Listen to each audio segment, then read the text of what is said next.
C'est extraordinaire. Extraordinaire. Une victoire pour entrer dans l'histoire. La finale de la Ligue des Champions, mercredi à 20h35, en direct sur TF1. Nous sommes de retour à l'Arena of Schalke où les organisateurs de cette 49e finale nous ont gratifié d'une très courte mais très brillante cérémonie d'ouverture. Au moment où les deux équipes rentrent sur le terrain, le FC Porto, maillot bleu et blanc, et l'AS Monaco sous ses couleurs rouge et blanche.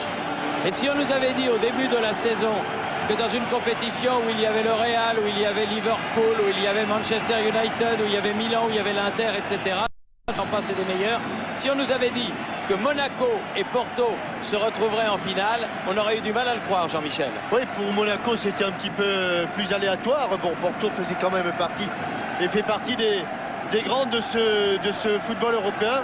C'est sans doute la raison aussi, Thierry, pour laquelle le FC Porto aujourd'hui est légèrement favori. L'équipe qui nous a étonnés, Thierry, c'est cette équipe de Monaco qui, marche après marche, a franchi tous les paliers. Et puis il y a eu des marches qui étaient plus grandes les unes que les autres. On pense notamment à celle que représentait le Real Madrid et à celle que représentait le Chelsea Football Club. Oui, vraiment un parcours sans faute à ce jour pour l'AS Monaco. Une AS Monaco qu'on est heureux de saluer en finale. Mais une finale, on se souvient d'elle quand on l'a gagnée. N'est-ce pas, Bernard Tapie? Je m'en souviens d'autres.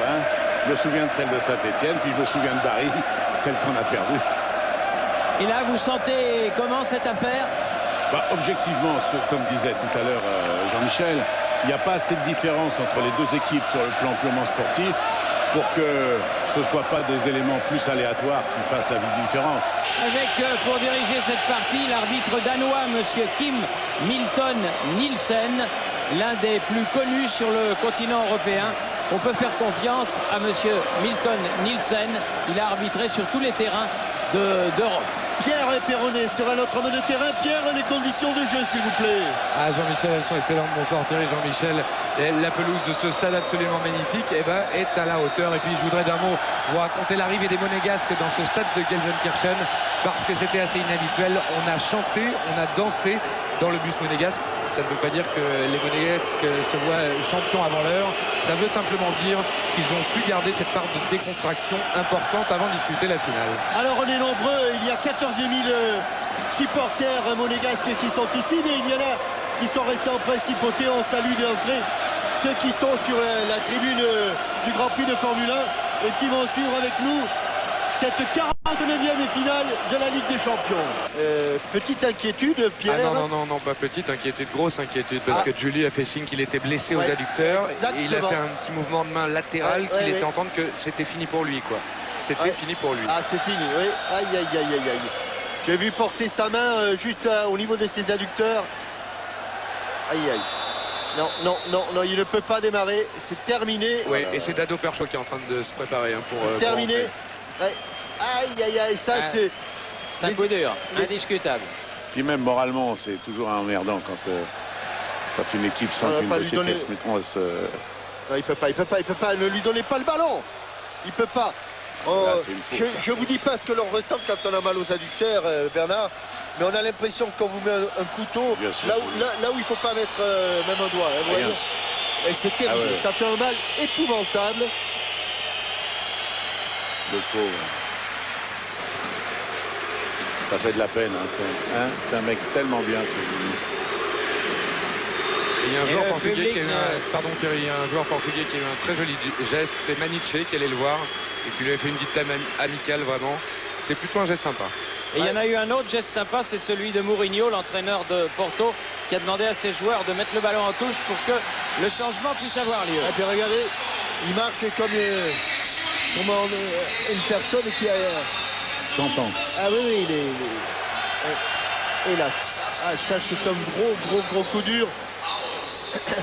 Allez, carton pour Nuno Valente, le premier de cette rencontre. Bonne accélération du Palois, Édouard Cissé. Voilà. Et écarter ce ballon. Bernardi. Morientes, il est hors jeu. Ça va passer, mais c'est Ouais, bien ouais, la ça fait préparation. 2-3 fois que La ça. préparation du jeu était très bonne, très bonne et toujours dans l'axe. Et regardez, il n'y a pas hors-jeu. Non, non. Il n'y a pas hors-jeu sur cette action. Voilà. Et il n'y a pas hors-jeu honnêtement parce que découvert. Carvalho, au moment où le ballon quitte le pied de Bernardi, monte. Et ça, c'était une grosse occasion. Ah bah oui. Très grosse occasion. Ça va revenir. Tendu, très tendu. Oui, bien écarté par Roma. Ouais, car il y avait du monde qui avait plongé Rodriguez. au premier poteau. Avec Pereira, nouveau centre. Hop. Oh, but! Et But de but de Carlos Carlos Alberto. Alberto. Ah, Carlos Alberto qui met la balle en pleine lucarne et qui ouvre le score au plus mauvais moment. On approchait de la mi-temps, 39e minute. Porto mène 1-0. Une pichenette, une volée. On est allé une fois sur Incroyable. Une Pedro occasion. Mendes. Carlos Alberto. Là, pas suffisamment agressif. Il peut centrer assez tranquillement. Là, Il est hors jeu. Hein. Il est hors jeu. Hein. Regarde. l'avant-centre. Ah ouais. Quand il repasse. Derley alors. Regarde. Hein. Ouais, derrière il est hors jeu. Regarde. En Quand tout il cas, fait le 1 de dessus, quand il lui fait la déviation, il est hors jeu. Non, c'est pas Non, Derley il ne qui touche remet. pas, hein. Derley ne C'est touche pas le Derley, ballon, il ne remet pas le ballon. Hein. Ouais. Non. C'est les défenseurs monégasques qui remet les ballons. Oui, mais toujours est-il que Porto a pris l'avantage dans ce match. Alors image, hein, il n'aura pas fallu beaucoup d'occasions aux joueurs de Porto. Une seule. Et les voilà qui mènent au tableau d'affichage. Bon. Bernardi. Oh, c'est... Ah là là. Oh là, de toute façon, il a manqué, mais il y avait-il hors-jeu? Ah oui. C'était remarquablement joué encore de la part de Fernando Morientes. Il est signalé en tout cas. Et oui. Ouais, il est en position d'hors-jeu. Il est. Occasion de décocher un bon centre. Ouais, non, c'était un mauvais centre. Dommage. Derrière, le but de Victor Bailly. Je vous sens un peu assommé, Thierry, hein, mais il faut se souvenir des épisodes Ah oui, précédents. non, mais je suis pas Vous- assommé du Vous tout. vous souvenez des épisodes Non, mais précédents? c'est même plutôt Mené mieux. contre Chelsea, Voilà. mené contre le Real. C'est Finalement, mieux. c'est habituel. Hein. C'est mieux d'être mené finalement. Enfin, pas trop longtemps. D'accord. Et c'est la mi-temps. Sifflé donc par monsieur Milton Nielsen sur le score de 1-0 en faveur de Porto. But de Carlos Alberto à la 39e minute. Il reste encore 45 minutes aux Monégasques pour refaire leur handicap. Mais dites-moi, vous n'êtes pas au théâtre vous en ce moment, là, le soir? Ah non, le théâtre a accepté gentiment de me donner une permission de fermer le théâtre et de remplacer dimanche. Donc, Et c'est les 4 dernières, hein, je te signale. Donc il ferme 2 jours, puisque Donc, il demain ferme. vous êtes à 20h45 sur le... Commissaire Valence, Oui. oui, mais là c'est déjà tourné. Ah bon. Bon, c'est pas en direct. Non, tu vas voir. Et ils sont gentils au théâtre, hein. Ouais. J'y vais. Donc, oh là. Ça, je... C'est n'importe quoi. Ah oui, lever le drapeau à ce moment-là, alors que ça fait 3 secondes qu'il a quitté le pied du passeur. Là, c'est pas Le- digne d'une finale de Ligue des Champions. Le problème de l'assistant de M. Milton Nielsen, c'est qu'il est toujours en retard, donc jamais sur la ligne des défenseurs. Donc c'est compliqué de juger du hors-jeu quand on n'est pas sur la ligne des défenseurs. Ah oui, mais il se juge au départ du ballon et pas à l'arrivée. Bien joué. Ouais, ça c'est interdit aussi. Ce qu'a fait Nuno Valente, il se fait un petit peu gronder par Ricardo Carvalho, et laisser filer un ballon alors que Dado Percho était dans son dos. Il aurait pu l'exploiter, le Croate, ce ballon. Il était lancé en plus. Bien joué. Et là, nouvelle Faute faute. de Ricardo Carvalho. Tiens, il y a David Ginola qui nous signale qu'il y a un tournoi de jeunes à Sainte-Maxime. Sa ville donc, 29 et 30 mai. Allez, la tête de Morientes, c'était pas loin. Il n'y a personne. Si, il y a Ouais, Dado Perso, mais il est arrivé. il arrive de loin. Ouais, il est arrivé de très loin. Et voilà, bien joué. Fontaine, il est passé. Bien joué. Et faute de Jorge Costa, pas sifflé par moi, je M. trouve. Milton Non, non, Nielsen. Ah, sur ces actions, là, ça fait 2-3 fois. Ils sont... Attention, ça fait 2 Voilà, fautes qui c'est font. ça que je Là. dis. 2 fautes qui font un peu de suffisance. Ouais. Hein. Roten, La sanction, elle est immédiate hein, quand on commence à... il vu était là. Ouais, Julien Rodriguez. Bien fait, bravo. Perso. Et voilà. Oh là là. Oh là là. Et bonne intervention, mais il est signalé hors jeu. Ouais, ça doit se jouer à peu de choses, très peu de choses. L'entraîneur, il est Regardez, fou, regardez, hein. regardez. Il n'y a pas hors jeu, encore Non, une fois. non. Il n'y a pas hors jeu. Ça fait 2 fois. Ça fait 2 fois, oui. Bon, cela dit, il frappe. A-t-il entendu le coup de sifflet? Ouais, On n'en peut-être. sait rien. En tout cas, il a... Mais en tout cas, il n'y a pas hors jeu. Monsieur Nielsen. Voilà, il a Ouais, fixé c'est le- bien. Ah, Non, c'est pas- il a le Ah temps. non, il a tout le temps. Attends. Ouais, il a le temps. Il a Aïe, le aïe, temps. aïe, bien sûr qu'il a le temps. Ouais. Avec un Oh, coup de non. sifflet Oh non, monsieur. de monsieur Milton Nielsen. non, il n'y a rien, il n'y a rien. Il n'y a rien là. Car Deco s'était un petit peu emmêlé les crayons. Regardez. Où est-ce qu'il y a faute? Où est-ce qu'il y a faute? Contré, Pereira, Parevra, Morientes. Et là, il y a faute aussi. Oh, c'est pas vrai. Et là, il ne siffle pas, monsieur Milton Nielsen. Oh là là là. Mendes, ça va jusqu'à Ça commence Fabio à s'étirer, Román. hein, regarde. Ça Et commence, oui, ça Et- commence à s'étirer. Ça s'énerve un petit peu. Ça commence à s'énerver aussi. Oui. Oui, Ah, ça mais s'énerve regarde, il y un a petit peu. 70 mètres entre les lignes maintenant. Ah bah attendez, Pierre, à ce niveau, il y a quand même 2 hors-jeu, plein axe, sifflé à 20 mètres du but, qui entraîne un duel avec attaquant le défense, Ah non, mais attaquant attendez, gardien. Jean-Michel, moi je suis moi-même en train de bouillir, hein. Je vais pas vous dire autre chose, mais forcément ça commence à s'énerver. On n'est pas revenu 3 contre Et il a 3. failli siffler, mais il n'a pas sifflé, monsieur Milton Nielsen. Et attention, Il y a là, allez, en retrait. Aïe, aïe, aïe, aïe, aïe, aïe, aïe, aïe, Et aïe, but, et voilà. aïe, aïe, aïe, aïe, Et aïe. voilà, il a failli siffler au milieu du terrain, il a mis son sifflet à la bouche, il n'a pas sifflé. Et Bernardi sur le compte, Bernardi a pris un carton. Oui, monsieur Nielsen a mis le sifflet sur la faute sur Morientes. Mais il y a je veux pas te dire, il y a vraiment faute. ah oui, il y a Vraiment. faute Et puis, complètement. il va siffler. Il va siffler, mais il C'est- siffle pas c'est parce qu'il est pris de vitesse par le jeu C'est qui se incompréhensible. développe devant lui. Allez, faut y croire encore. Hein. Bien sûr qu'il faut y croire, Ils mais mettent c'est- un maintenant et voilà, dans les 5 minutes là. Mais très honnêtement, avec monsieur Nielsen, je suis pas sûr que. moi aussi, je suis je pas suis- sûr. Parce que même Didier Deschamps, parce qu'entre les hors-jeux et les fautes, il y a quand même beaucoup de décisions malheureuses pour l'AS Monaco. Eh oui. Et pendant ce temps-là, M. Milton Nielsen, avec beaucoup de finesse et de délicatesse, est venu menacer Didier Deschamps de l'expulser de son banc de touche. Ouais. Pauvre Didier, ça me fait de la peine. Eh oui, eh oui, oui, oui. C'est vrai qu'il y a de quoi être un petit peu déçu par l'arbitrage de monsieur Milton Nielsen qui nous avait habitués à mieux. Mais enfin, bon. C'est là où les supporters monégasques doivent aider là, vous voyez. Eh oui. Là, c'est là où mais on là, va- ils sont un peu Non, éteints. parce Là. qu'ils n'ont pas l'habitude des grandes compétitions, des Ils grands sont- matchs. Alors que là, c'est le moment où les joueurs doivent se sentir soutenus et y croire, quoi. Nanda, corner. Allez, ce but qui réduirait l'écart, il Ah faut ouais, le marquer il marque très vite. maintenant Il faut le marquer très vite. et tout très change. vite. Hein. Eh oui. Très vite. Comme ce qui s'était passé à Londres contre Chelsea. Tiens, voilà. Skilacci, Chef. Ça s'est pas levé. Derley, le contre Oh est là favorable, attention. Et voilà. Et voilà le numéro 3 cette signé fois-ci, la main s'est dite. Lenichev. Cette fois-ci, la main s'est dite. Ah oui. Lenichev Là, à la 30e minute de la deuxième période, c'est-à-dire la 75e minute du match, qui scelle le sort de cette finale. Un score bien trop sévère pour l'AS Monaco, mais qui est là. ça Porto bascule, 3, Monaco 0. Ça bascule vite à ce niveau-là. Ah ouais. Vous voulez revenir, vous avez en face des joueurs qui sont remarquables sur le plan technique et qui gagnent déjà les duels. Et Lenichev,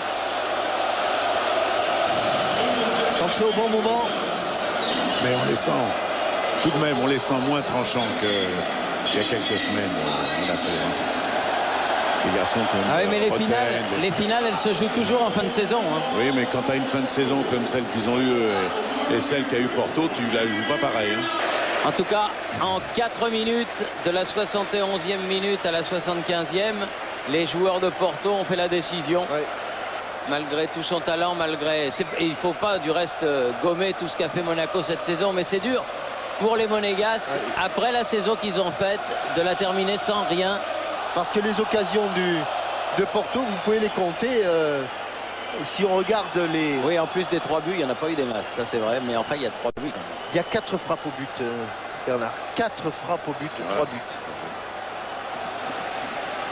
Ah ouais, mais les frappes, elles sont faites dans des conditions et dans des situations de contre telles que, à part le premier but, les 2 autres, ils sont faits, c'est le fait d'équipes qui dominent et qui mènent au score. Hein. Cela dit, Porto est classé combien dans le classement des équipes européennes à 19, voilà. 18e, je crois. Et Monaco 45e. Voilà, on a quand même le 19e contre le 45e. Si à Roland-Garros, vous avez le 19e contre le 45e en finale, on peut quand même dire que c'est deux exploits, quoi. C'est ça qu'il faut dire. Il s'est envolé, Victor Baillat. Et il l'a attrapé au genou, là. Ouais. Il va finir dans La prochaine un fois, il état. ne reste plus que la tête. Il va finir mal. Ouais, vous n'êtes pas vraiment charitable de vous moquer de ce pauvre garçon.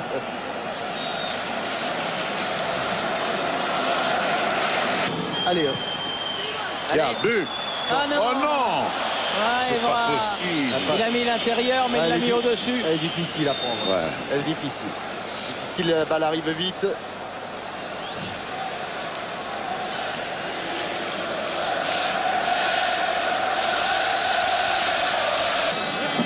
Roten pour frapper ce 4e corner monégasque de la deuxième mi-temps. Au-dessus, ouais. Au-dessus.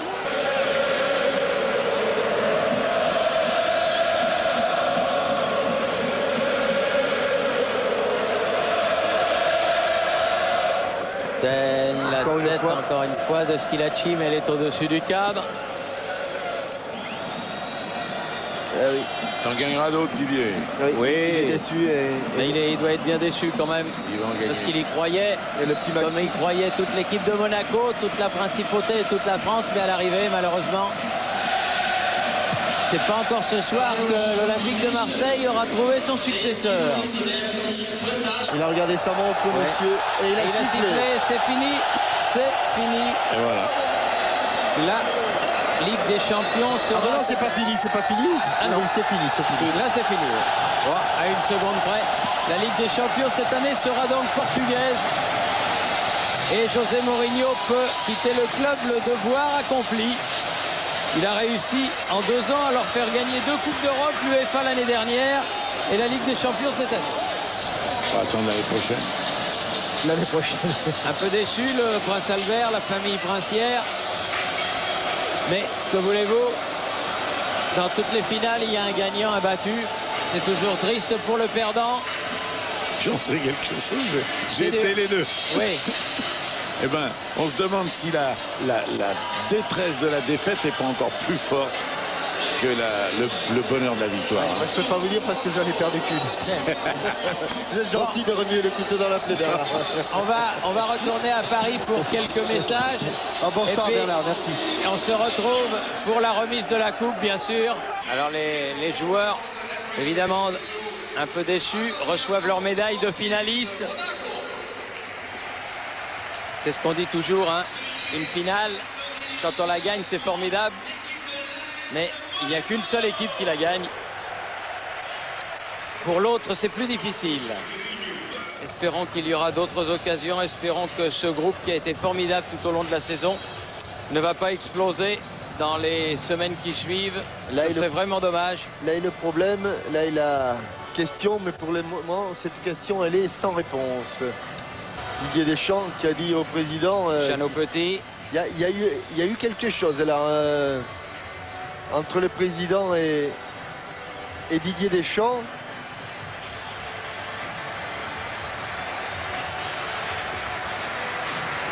Vraiment, Didier Deschamps doit avoir quelque chose en travers et ça s'est pas bien passé avec le président Johansson. Thierry Jean-Michel. Oui, Ouais, je suis avec Didier Deschamps. Didier, on va commencer par ce qu'on n'oubliera pas. Donc on va commencer par vous remercier pour les vrais bons moments qu'on a eu toute l'année avec le Real, avec Chelsea, avec tout ça. Et puis il y a cette finale qui passe mal, la blessure de Julie. Comment à chaud vous l'avez vécu cette finale? Ouais, c'est sûr que la blessure de Ludo ne nous arrange pas. Bon, ils ont eu la réussite d'ouvrir leur marque en première mi-temps parce qu'ils n'ont pas eu beaucoup d'occasions. Mais c'est ça aussi le haut niveau. Même si on est bien revenu en deuxième mi-temps, ils nous en mettent un deuxième. Bon, après, ça devient beaucoup plus difficile. Mais je pense que sur le match, il y a quand même une différence de niveau entre Porto et Monaco. Dans plein de petites choses qui font la différence au plus haut niveau. Mais ça, c'est tout à fait logique aussi. Le vécu qu'a Porto, c'est pas le même que l'équipe de Monaco. Donc bon, il y a une certaine logique par rapport au résultat de ce soir, même si je suis très déçu. On a eu également le sentiment, Didier, qu'à certains moments, vous vous étiez senti lésé, et notamment par l'arbitrage, l'hors-jeu litigieux, des décisions qui n'allaient pas dans le sens de ce qu'on pouvait attendre. Ouais, disons qu'il y a eu des moments où ça n'a pas tourné en notre faveur. C'est vrai, sur le deuxième but, il y a peut-être une faute sur Morientes au départ. On ne va pas s'accrocher à ça non plus, mais il n'y a pas eu le petit coup de pouce qui aurait pu nous mettre sur de bons rails. On a essayé les joueurs, on fait preuve de beaucoup de volonté, de détermination, mais en face, il y avait une très grosse équipe. Je sais que c'est compliqué de vous demander ça à chaud, mais malgré tout, vous allez en garder un superbe souvenir de cette Ligue des Champions quand même. Oui, l'aventure humaine, d'avoir fait des exploits face à de grandes équipes. Malheureusement, le dernier match qui reste, c'est la finale, et perdre 3-0 en finale, déjà de la perdre, c'est très dur. Et là, même si c'est très sévère, c'est dur, c'est très dur, surtout pour mes joueurs par rapport à ce qu'ils ont réalisé depuis des semaines et des mois. Mais c'est le sport, il faut savoir accepter aussi, même quand ça fait mal. Vous qui avez plus souvent gagné que perdu, vous savez les mots de réconfort, vous savez les mots qui peuvent les toucher et les remonter? Oh là, il faudra du temps. Le temps diminuera cette tristesse. Vous savez, les mots, les joueurs là, ils sont encore dans le match. Vous pouvez rien dire pour les consoler. Ça passera avec le temps, mais c'est difficile. Malgré ce qui s'est passé, j'imagine vous êtes fiers d'eux, fiers de la saison qu'ils ont réalisée. Oui, c'est le plus regrettable, c'est qu'on n'ait pas pu accrocher un titre parce qu'on a été sur tous les fronts. En championnat, on finit à une troisième place qui n'est pas la plus confortable puisqu'il faudra passer par un tour préliminaire. Il y avait la possibilité d'être champion d'Europe. C'était quelque chose d'inespéré. C'est fabuleux d'être arrivé là. Ça aurait pu être une apothéose, mais malheureusement, bon, on n'a pas réussi à faire ce qu'il fallait faire. Merci beaucoup Didier, merci. Merci à Didier Deschamps. On aurait bien voulu voir des papelitos Rouge et blanc. Ils sont bleus et blancs, les papelitos. Thierry Jean-Michel. Petites erreurs, oui. Oui, excusez-moi de vous interrompre. Patrice Evra a eu l'extrême gentillesse de nous rejoindre. Patrice, 3-0, c'est dur. En arriver là, j'imagine que vous avez un grand sentiment de déception ce soir. Ouais, c'est lourd. 3-0, ça fait hyper mal. Il n'y a pas de mots pour qualifier cette déception, cette cruelle. Mais voilà, on a ce qu'on mérite. Bravo à Porto. Et puis voilà, il faut se remettre au travail et continuer à bosser pour la gagner un jour. C'est compliqué de vous demander ça à chaud, mais vous en garderez quand même des bons souvenirs de cette Ligue des Champions. Non, on ne garde pas des bons souvenirs quand on perd une finale. Merci Patrice. Voilà, ça sera le mot de la fin avec peut-être aussi le visage ultra déçu de Roten. La Ligue des Champions qui part pour le Portugal, ça nous amène à nos prochains rendez-vous. Il y aura vendredi en fin d'après-midi France-Andorre et puis le 6 au Stade de France, le dernier match de l'équipe de France Et contre entre-temps, l'Ukraine. bien sûr, la finale de la Coupe de France. Et la finale de la Coupe de France le 29 entre le PSG et Châteauroux. Et dès dimanche, donc, les rendez-vous habituels du service des sports. Automoto, qui sera suivi de Téléfoot, où on reviendra évidemment en long et en large sur cette finale de la Ligue des Champions remportée par Porto. Et nous, à TF1, on ne oubliera pas les grands moments que nous ont fait vivre Jérôme Roten et ses coéquipiers. Merci. C'est la dure loi du sport, a dit Didier Deschamps. Et quand on fait du sport, la loi dure Alex, c'est de l'ex, la loi est dure, mais c'est la loi. Voilà. Et la loi du sport, eh bien parfois elle tourne aussi. Voilà, bravo Monaco et bonsoir. Merci à tous, bonsoir. Vous avez maintenant rendez-vous avec Colombo. Merci de nous avoir suivis. Je suppose que vous devez être un petit peu déçus, mais il y aura des soirs meilleurs. Merci, bonne fin de soirée sur TF1 et à bientôt.